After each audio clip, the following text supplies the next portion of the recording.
আমরা বাঁশবাড়িয়া সি বিচে পিকনিক করতে গিয়েছিলাম। তো ওখানে গিয়ে কি হলো আপনারা না শুনলে বিশ্বাসই করবেন না। আমার জন্য ওই ঘটনাটা মনে রাখার মতো একটা ঘটনা ছিল। তো যাই হোক, আমরা সবাই মিলে ঘোরাঘুরি করছিলাম। যেহেতু জোয়ার ভাটার একটা ব্যাপার আছে, তো ওখানে ভাটার সময় ছিল। আমরা সবাই সারি সারি বস্তা ফেলা ছিল, ওই বস্তার উপর দিয়ে হেঁটে হেঁটে সি বিচে ঘুরছিলাম। অনেক ঘোরাঘুরি আর মজা করলাম আমরা। এক পর্যায়ে সবার অনেক খিদে পেয়ে গিয়েছিল।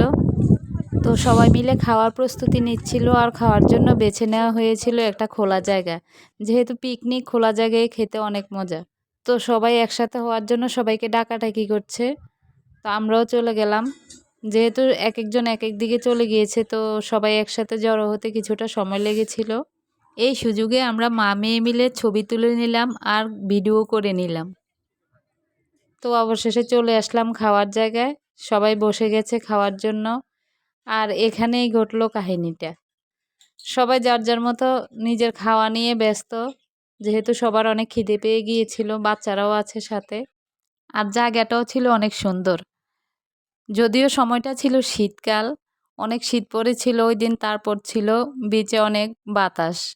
তো শীতে সবাই কাবু হওয়ার মতো অবস্থায়। রৌদ্রও ছিল না তেমন একটা। দুপুরবেলা হালকা একটু রৌদ্র উঠেছিল। ওখানে দূরে আমরা একটা বিড়ালকে একজনের সাথে হাঁটতে দেখেছিলাম। তো ও চলে এসেছিল আমাদের সাথে খাওয়ায় অংশগ্রহণ করার জন্য। আর এদিকে আমি যাদের কথা বলেছিলাম তারাও চলে এসেছে। একদল ভেড়ার পাল চলে আসলো আমাদের সাথে খাওয়ায় অংশগ্রহণ করার জন্য। ওদেরকে কিছুতেই তাড়াতে পারছিল না। যত তাড়াচ্ছিল ওরা আরও কাছাকাছি চলে আসছিল। ওইখানে স্থানীয়রা ওদেরকে কিছু দেওয়ার জন্য না করেছিল, বিশেষ করে বিরিয়ানিটা। কিন্তু ওদেরকে কি আর থামানো যায়? এখানে উনি একদম সবার খাওয়া দাওয়া দেখে একটু ঘুরলো ঘাড়লো, তারপর উনি এসে এখন রেস্টে আছে। তো এখানে একটা দোকান ছিল, ওনাদেরকে জিজ্ঞাসা করলাম এটা কি কেউ পালে নাকি। তো ওনারা বললো যে হ্যাঁ, এটাকে আমরাই পালি। আর ও যে সে খাবার খায় না, ও সিদ্ধ করা মাংস বা মাছ সিদ্ধ করে দিলে এসব খাওয়া খায়। তো যাক, উনি একদম সাহেবের মতো বসে গা চুল করছে, আমাদেরকে পাত্তাই দিচ্ছে না। এদিকে আমাদের তো খাওয়া শেষ হয়ে গিয়েছিল। পরে যারা ছিল তারা খেতে বসেছে। এই যে দেখুন ভেড়াগুলো কি করছে।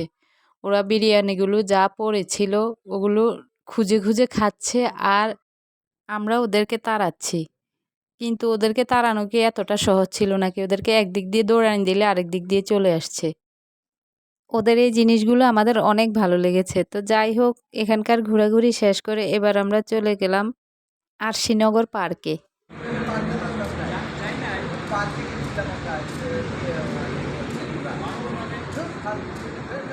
তো আমরা ওখানে যেহেতু অনেকটা দুপুরবেলাই গিয়েছি, তো ওখানে সব রাইডসগুলো চালু ছিল না। যে কয়েকটা চালু ছিল, ছোটরা ওই কয়েকটাতে চড়েছে। আর আমরা বড়রা ঘুরে ঘুরে দেখেছি। তবে সবাই যে শুধু ঘুরে ঘুরে দেখেছে তা না, কেউ কেউ বড়রা স্লিপারগুলোও চড়েছে। তো যাই হোক, অনেক মজা করেছি, আনন্দ করেছি। যদিও আমার শরীরটা অনেক অসুস্থ ছিল,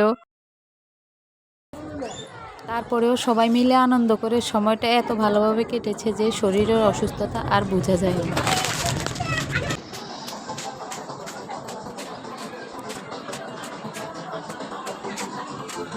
অনেক ঘোরাঘুরির পর একটা জায়গায় গিয়ে একটু রেস্ট নেওয়ার জন্য বসেছিলাম। তো ওখান থেকে হঠাৎ করে কতগুলো কুকুরের দিকে চোখ গেল আমাদের। তো আমার মেয়ে তো দেখে বেদিশা, ওদেরকে দেখে আদর করার জন্য। ওরাও একদম আদর খাওয়ার জন্য লাফালাফি শুরু করে দিয়েছিল। ছোট বড় সবগুলো শুধু লাফালাফি করছে, কার আগে কে একটু আদর খাবে।